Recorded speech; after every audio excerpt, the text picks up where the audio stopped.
Zipp have just launched their second headline-grabbing wheel set for 2020.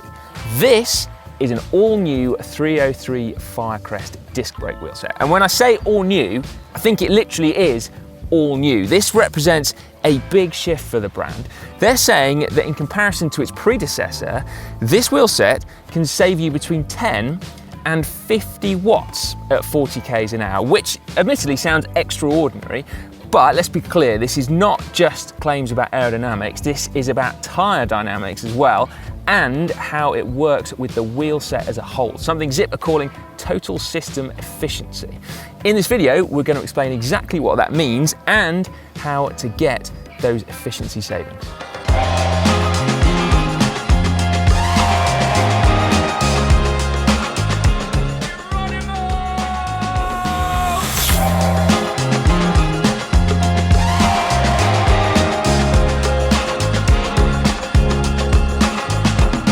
When we first started talking about tyre pressure here on GCN back in 2013, most road riders typically ran between about 90 and 120 psi.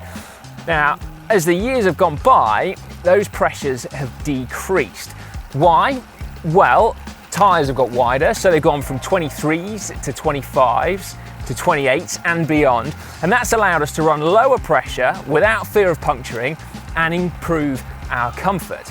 However, it's not quite as simple as that, because research has shown in recent years that actually a tyre with lower pressure passes on less vibration from the road onto the bike and into the rider, which allows you to roll way more efficiently.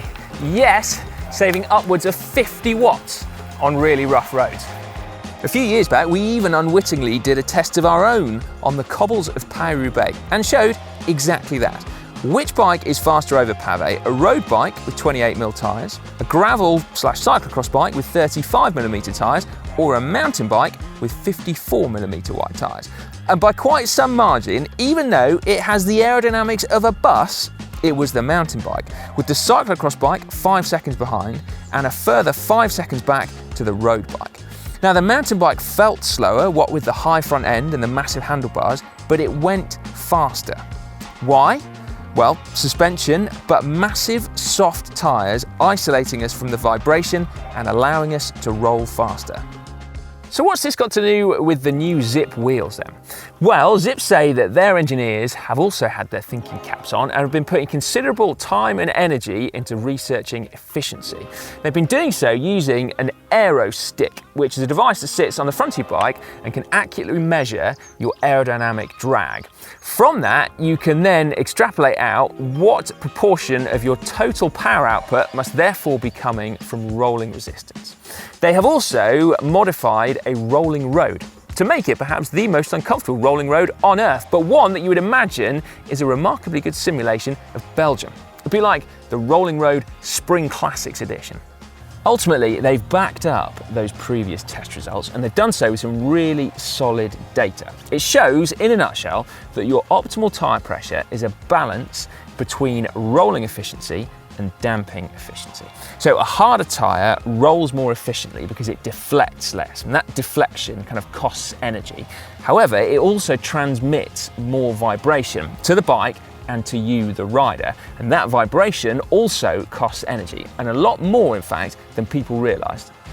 Now, if you plot that data on a graph, then you get a bell-shaped curve. You see that if you have too soft a tyre, then you've got to put out a lot of watts because it's really draggy. Too hard a tyre, and you also need to put out a lot of watts because it's really draggy, but for different reasons. Now, the exact position of that optimal point, and indeed the shape of the curve, depends on the rider weight and also the surface that you're riding on. So the rougher the surface, particularly terrible roads and off-road, the bigger the potential savings you can make. And that is where that carrot of a potential 50-watt saving comes from. So with all of this data, Zipp have designed a wheel set that forces you to run wider, more efficient tyres. You need to run tubeless tyres on here, and then they've optimized the whole thing not only for aerodynamics, but also designed it to allow you to run super low pressures. So the first and perhaps most significant thing is that they've increased the width of the rim bed to 25 millimeters. So the old Firecrest was 21, the 303S that was launched a few weeks back is 23, this one then, the widest of the lot at 25. Why the increased width over the 303S? Well, Zipp say that they recognise that some customers might still want to run 25mm tyres, and so the 303S allows that. With this one, it's really important to note that that rim bed is so wide you cannot use narrower than a 28 on there. And you can see when you look at it that actually the shape of the tyre on this rim is very different to normal. You have these much straighter sidewalls that firstly improve your aerodynamics, but that also, crucially, supposedly give the tyre more support so that you can run lower pressures than you ordinarily would, but still corner without the bike feeling squirmy. Now, how low you need to go depends, as we've already heard, of course, on your body weight and on the surface of the road or trail that you're riding on. Now, handily, Zipp have packaged up all of their data and put it into an online tyre pressure calculator. So that takes into consideration not just the fundamentals that we've already talked about, but other things like tyre width, rim width, even tyre type. Anyway, for me, with this setup, so 28mm wide tyre, it's suggesting that I run 59.1 psi up front and 62.9 psi in the rear tyre. So that's about 4 and 4.3 bar. Were I 10 kilos heavier, it would be suggesting about 4 psi more front and back. So that would be then about 83 kilos. 59 again. 60.5. It's hard to get that 0.1. Now, at this point, many of you might be thinking that some wheel brands have been running 25mm rim beds for a while now, and you'd be right. But what gets interesting here is that Zipp say this is about more than just tyre pressure, because they're actually designing, they say, compliance and vibration damping into the rims themselves. Now, to a dyed-in-the-wool roadie, this might sound a bit weird because stiff wheels have been considered good wheels for about as long as I can remember. But, I'll whisper it, mountain bikers have been onto compliance for a while now, and actually Zipp focused on it when they designed their 3.0 moto wheels recently. So while I hate to admit it, mountain bikers might actually be able to take the credit for this one. Now, what does compliant actually mean though? Well, it means that a wheel can deflect energy away from the bike, basically. So rather than passing all the vibration and impacts from the rim and through the spokes, some of it can dissipate elsewhere. However, as you're probably familiar with on frame design by now, the beauty of carbon fibre means that you can still design in lateral rigidity so the wheel doesn't feel flexy when riding out the saddle. Now, how do you design a compliant rim? Well, Zipp say different layup, different resin, basically everything is different on this new rim. Not just new rim, but new hubs too. Sounds good. Now, just a quick aside here actually, arguably of as much significance in the redesign is the fact that these wheels have shed a whole load of weight compared to their predecessors. So they're now just 1,355 grams for the pair, which is really, really light.